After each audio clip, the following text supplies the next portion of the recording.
John Brown is an award-winning short story writer. The first book in his epic fantasy series is Servant of a Dark God from Tor Books.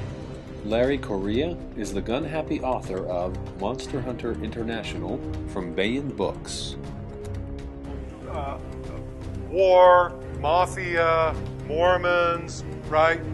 Business, accounting. So, do you see the kind of the setting or kind of the world that this thing is taking in? We could do just like we did with genres. We could change the arena. We could say, what if this was white collar? There's a ranch here, but is there some way to associate this with white collar crime, right? Or there's mafia associated with this. Is there some way to associate it, with mafia? What are the or ex-cons, right? Or wars, or ex-Navy SEALs, or ex-whoever, right? Ex-CIA guys. Do you see how when I change the arena, I start getting some other ideas for this story? Are we seeing that? Training camp, right? If I take it to a terrorist level, right? Where would you not expect to find any terrorists, right? Right? Out in the backwoods of Utah. Come on, man. We got guns. We got everything. We got trucks. We ain't going to let any terrorists be back there. We got fertilizer. Okay. Here's the next one. How has it been done by others? Learn and twist. So I can list all of these up here, right? I can list up Raising Arizona or Hoodwinked or Taken or Ransom, and I could say, how did they do it? Is there anything here I want to steal? All right? Or is there anything here I don't want to do? Brandon Sanderson. Have you heard him talk about Mistborn? He said, does anybody know? He says, I got the idea. I went and looked at this, and I decided I wasn't going to do that. I was going to do this. Does anybody know the story? Who knows the story? Paul, tell us the story. That's how you do it. That's it. Okay. All right. Do you see what? But Brandon does this all the time. He says, "Oh, this is what everybody else does. I just do something a little bit different, right?" So we're twisting it. Here's another one. Look at the motives. Number 6. Why? Why really did we do this? All right. It's just asking these questions, okay? And we don't have time to go through any more of these. I've got an example of this process. Go ahead. Give us the example. I just sold the book too. It'll come out next year. Okay, last year at LTUE, I hadn't even had this idea. And I was on a panel with some epic fantasy writers, and John was one of them. It was the first time I ever met John. But one of the germs that came from this is they're just talking about what the rules of epic fantasy were. And at one point, somebody in the audience asked a question to epic fantasy, and the other 3 people tried to answer it, and then I tried to answer. But the person in the audience go, "Oh, you just write contemporary fantasy." And I was like, "What? Whatever, I'm going to write epic fantasy." So I had a brainstorming session like this with a friend of mine, and we were just one day kind of just throwing out some things of epic fantasy, and we started listing off things that we thought were really awesome that needed to be in more fantasy novels. And we came up with a list of pirates, ninjas, Tommy guns in the 1930s, in the Great Depression, and dirigibles. That was the list, seriously. And so I wrote this book where the finale features let me actually say this right, a magic teleporting ninja fight on top of a flaming pirate dirigible. True. You sold it. Did you sell it? I sold it. He sold it.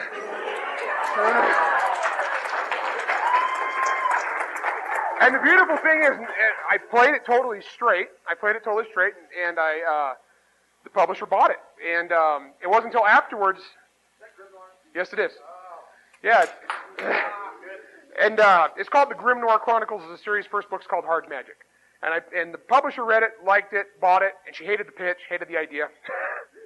And I even left the ninjas and pirates parts out. They got to the end. Teleporting ninja pirates. Well, all my alpha readers had read it, and I waited till they got done, and I go, "You realize you just read a book that featured a teleporting magic ninja fight on top of a flaming pirate dirigible?" And they stop and they go, "Oh my gosh!" It's like, I got you. So with that much awesome in one book, I figured this can't, help but sell.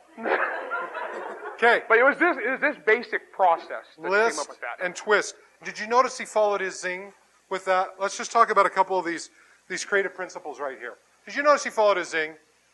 He thought ninjas were cool. He thought pirates were cool, right? Dirigibles, cool. How could they not be? Right? I hate dirigibles. He loves them, right? They're going to go in his book, right?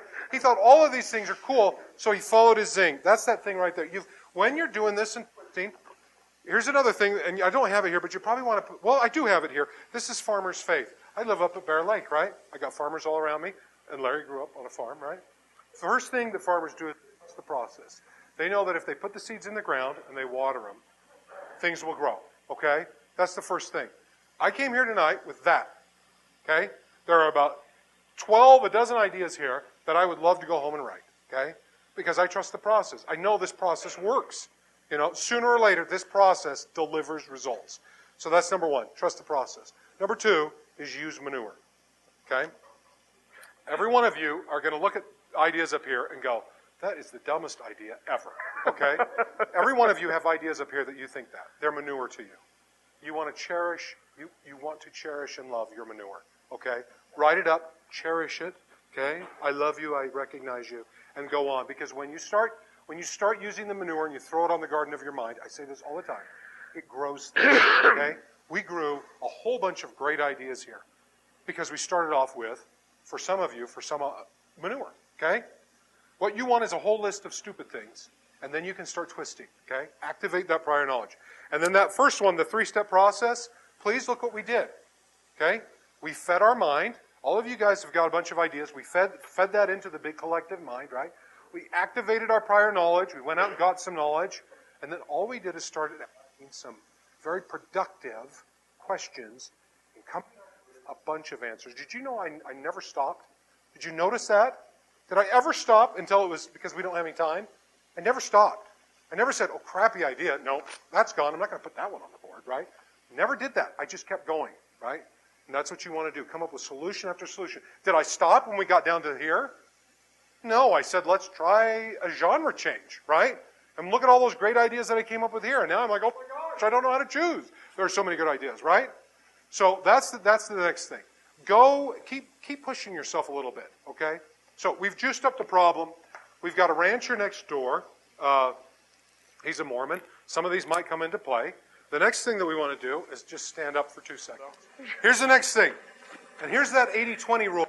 Again, remember I said at the beginning, there are a few things that if you concentrate and focus on them, everything else starts to take place, right?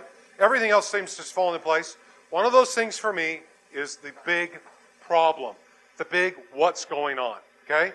That's one of those things. If I can get something good, then usually I get a whole bunch of scenes out of that, okay? I'm not going to get the whole book. I can't outline the whole book. I can outline a bunch. I can't get it all. But I can get some scenes, okay? I know they're going to be productive. The other thing is characters. If I can get some great characters that just delight me, then I'm going to be able to do it. Now notice with Larry, in his book, right, he had these normal types that he took, right, the list and twist, and then he twisted a bunch of them till they were exciting to him. When I was writing my book, I did the same thing. I got this character named Hunger that absolutely just thrilled me. He was one of the easiest characters I've ever had to write. Who's read Because I loved him. Hunger is one of the most awesome villains I've ever read in a book. Okay. So, I just love Hunger, right? I love him. Okay, so what we want to do, and there are two things about characters that we have to juice up. Just two things. If he had a childhood trauma, I don't care. If he likes the color green, I know that some people do those character dossiers, and that helps. That can help. That's kind of like the list, just getting a bunch of information. But I have to say that you could write 100 pages of character stuff and not have what you need. You need two main things. You need a character that's interesting, and you need a character that you can root for, or you need somebody you can root against. Those are the two main things, okay? And that's where I found if I focus my time, it becomes very, very productive when I'm writing a story. So, what makes a character interesting?